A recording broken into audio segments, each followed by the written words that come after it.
Olha eu de novo aqui na parte 2 sobre aquela questão da agropecuária, né? Recapitulando na aula passada, né, nós vimos a questão da diversidade agropecuária do Brasil, para sabermos diferenciar nas questões, quando eu falo da agropecuária na economia e no meio ambiente, tá bom?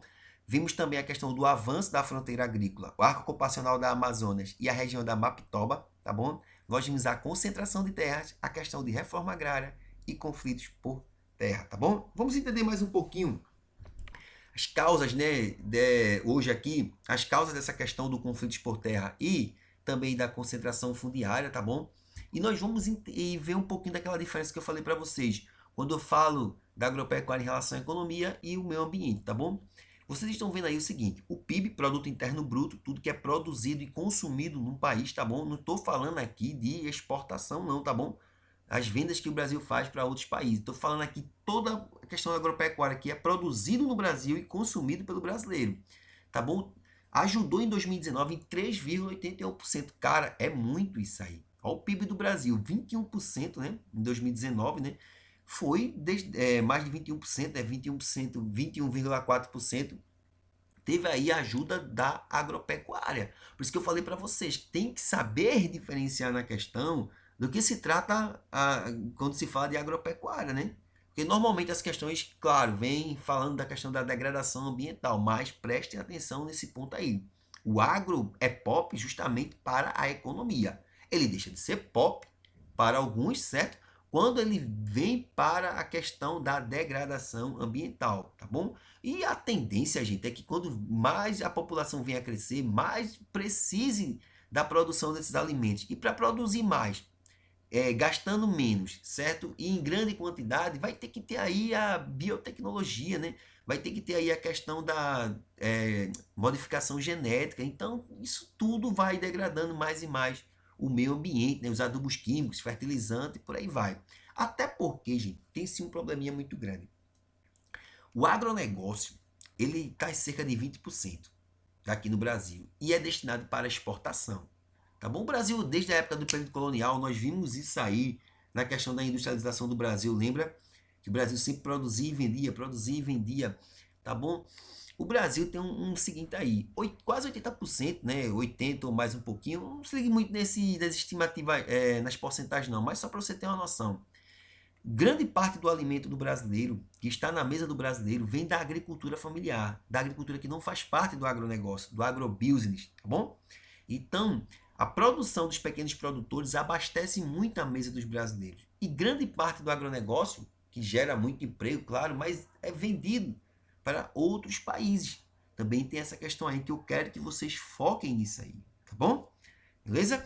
Vamos para uma parte aqui, gente, um pouquinho chata, que é aquela parte dos termos técnicos, né? Nós vimos alguns termos técnicos na aula passada, né, na introdução, mas hoje também nós temos, porque quando nós falamos do campo, né, da agropecuária, nós temos a relação de trabalho no campo. Nós temos alguns conceitozinhos, né? Algumas palavrinhas aí que é bom saber, porque você vai lá ler a questão, ficar sem saber é complicado, tá bom? Eu tenho aí na relação de trabalho no campo o trabalhador, o trabalho assalariado. Aquele trabalhador, claro, que vai ter a carteira assinada. É aquele que vai estar dentro da legalidade. Normal. Eu tenho os trabalhadores assalariados temporários. Aí eu já começo a complicar. Ele vai receber só pelo aquele período que ele vai trabalhar, que ele foi contratado. E normalmente, no Brasil, não vai estar dentro da legalidade. Vai trabalhar pelaquela diária, né? Vamos falar assim, pelaquela semana, ou aquele período de safra, quando a gente fala de alguma produção que tenha safra, como por exemplo a cana-de-açúcar, tá bom? Então, quando eu tenho um trabalhador assalariado temporário, muitas vezes tem muitos de forma clandestina, sem estar dentro da legalidade. Por isso que às vezes sai sem garantia nenhuma. Ou sofre um acidente, não tem garantia, não tem nada assegurado, tá bom? O boia fria, certo? Comida fria, né? É aquele que sai normalmente da sua localidade, normalmente sai da zona urbana para a rural, no conceito geral. E ele só vem se alimentar muito tempo depois, por isso que ele vai comer o alimento frio, tá bom? Mas não necessariamente é que vai sair da zona urbana para a rural, tá bom? Também tem aqueles que saem da zona rural para um local mais longe, também na zona rural, e que acabam trabalhando tanto que quando eles vão se alimentar, a comida já está fria. Isso aí é um pouco mais fácil de entender, né? Nós temos os poceiros. Preste atenção nos poceiros, né? Tomou posse. Um poceiro. Show de bola. Só que muitas vezes toma posse, mas não está dentro da legalidade. Você tomou posse daquela terra, mas você não tem a documentação daquela terra. E aí? Você está lá de fato, mas não de direito. Calma, essa parte aí é com a Ana Paula, não é comigo não, tá bom? Ó, preste bem atenção, gente.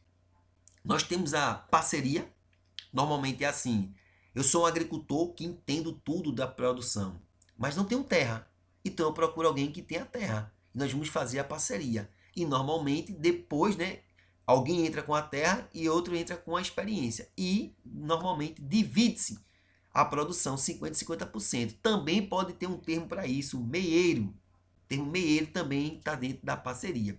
Eu tenho um arrendatário, eu tenho terras, mas eu quero produzir ainda mais. Mas só que eu não tenho essa grande quantidade de terras para produzir mais. Eu tenho 10 hectares, mas tenho condições de produzir 15. Então o que é que eu faço? Alugo a terra, arrendo aquela terra para produzir mais a alguém. Pego de alguém que não está precisando daquela terra no momento e faço o arrendamento daquela terra. Tá bom? No Brasil tem muito essa prática aí. Eu tenho um trabalho escravo no campo, complicadíssimo. Esse trabalho escravo no campo vai estar associado com o que tem embaixo aí, o gato. Não é Rafael agora. O gato é o seguinte, é aquela pessoa que vai influenciar, certo? É aquela pessoa que vai estar ali prometendo tudo de bom e do melhor no emprego. De que maneira? Ele vai estar ali recrutando pessoas, prometendo garantia do emprego, tudo dentro da legalidade, bom salário, boas condições de trabalho, tudo. Só que normalmente quando se chega no local você não tem nada disso. E você acaba ficando preso ali e trabalhando em condições de quê? De trabalho escravo no campo. Condições precárias, salário que não é justo, muitas vezes não tem um salário, tem isso também, trabalha pela comida. Tem ainda isso muito no Brasil que não é divulgado, tá bom? Isso é muito complicado, certo? E eu vou ter aí também a questão do trabalho familiar, tá bom? Que é a agricultura familiar, onde só quem vai trabalhar na propriedade são as pessoas da família. Normalmente, gente, vai estar associado à questão da agroecologia, da sustentabilidade. Pequenos produtores que não têm grandes investimentos, não têm capital para investir, e o pouco que tem, né? Se tiver algum pouco para investir, é só baseado no seguinte: produzir, retirar para se alimentar e o excedente é vender. Normalmente também tem essa questão aí, tá bom? Eu quero que vocês foquem também nessa questão dos poceiros. Prestem bem atenção. O poceiro que eu falei para vocês, ele tem a terra de fato, mas não de direito. Aí tem uma prática complicadíssima, gente. Tem uma prática aí que vocês vão ficar assim horrorizados. Nós chamamos da prática da grilagem. A prática da grilagem é o seguinte: você tem a posse da terra, mas não tem a legalidade da terra. Então, muitas vezes, esses grileiros, eles falsificam essa documentação e chegam lá no local dizendo que aquela terra é deles. Tá bom? Muitas vezes você acredita e acaba saindo. E quando você não sai, eles utilizam de tortura, de violência e muitas vezes assassinatos para poder tomar posse daquela terra. Essa é a prática da grilagem. Ah, Rafael, por que chama grilagem? Muitos dizem que a prática da grilagem é o seguinte: eu estou ali naquela terra, né? Tomei posse. Não tenho a documentação. Como é que o grileiro age? Ele pega o documento, tá bom? Coloca numa pasta. Muitos dizem que colocam grilos lá ali naquela pasta. Fecha aquela pasta. Com o tempo, o grilo vai deixar aquele papel ruído, vai deixar aquele papel com aquele aspecto de velho. E ele chega lá dizendo, ó, faz tempo que eu tenho essa terra. Então aí muitas pessoas acreditam e acabam cedendo. Aqueles que não acreditam acabam entrando em conflito. E eles fazem muito isso com os índios, essa prática da grilagem. Ou muitas vezes já chega cometendo violência. Tá bom? Espero que vocês tenham gostado, certo? Estou tentando ao máximo aqui ajudar vocês, tanto para o SSA como para o Enem. E qualquer dúvida já sabem onde me procurar.